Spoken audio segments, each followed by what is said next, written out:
今天我们新渔科技非常的兴奋，可以来帮一艘南方澳的渔船福国28号安装跟设定一台马斯克的 Starlink 星链渔船网络卫星。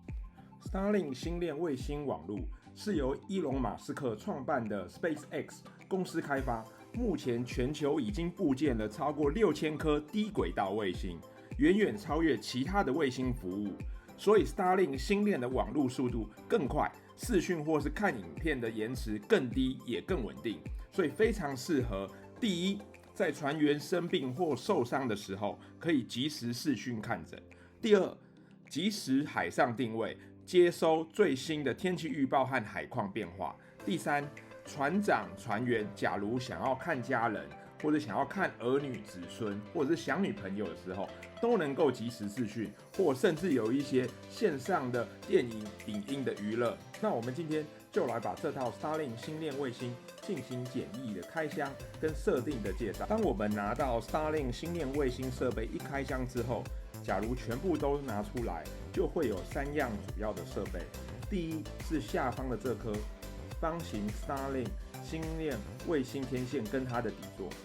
第二是左手边的这颗电源供应器，是给 Starlink 星链卫星天线进行供电的。第三，右手边的这颗是专属于 Starlink 星链卫星的 WiFi 无线网络路由器，让船上不用再自己额外采购或是安装任何其他的 WiFi 无线网络路由器，就可以透过非常简易的设定，让各个联网装置，包括手机、平板或是电脑，都能直接连上 Starlink 星链卫星最快速、最稳定的船上网络。先分别把电源供应器跟 WiFi 无线路由器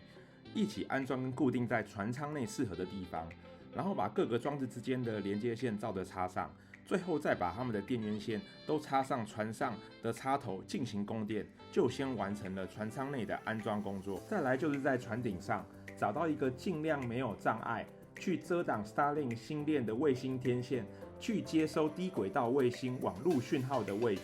然后将这颗方形的卫星天线依照官方建议的方式安装跟锁紧固定，最后再透过刚刚安装的电源供应器，用我们所提供的25米的电源连接线去连接与供电，所有的安装工作就安装完成了哦。后只要安装 Starlink 星链官方的手机 APP， 在我们的专业协助下设置 WiFi 的名称跟连线密码后，你的 Starlink 星链手机 APP 只要确定有连线到 Starlink 星链的 WiFi 网络路由器，并且可以看到跟 Starlink 星链卫星天线也已经连接上，就确定你出海到 Starlink 星链卫星的可接收范围的时候，一定可以稳定连线上 Starlink 星链快速又稳定的网络讯号了哦。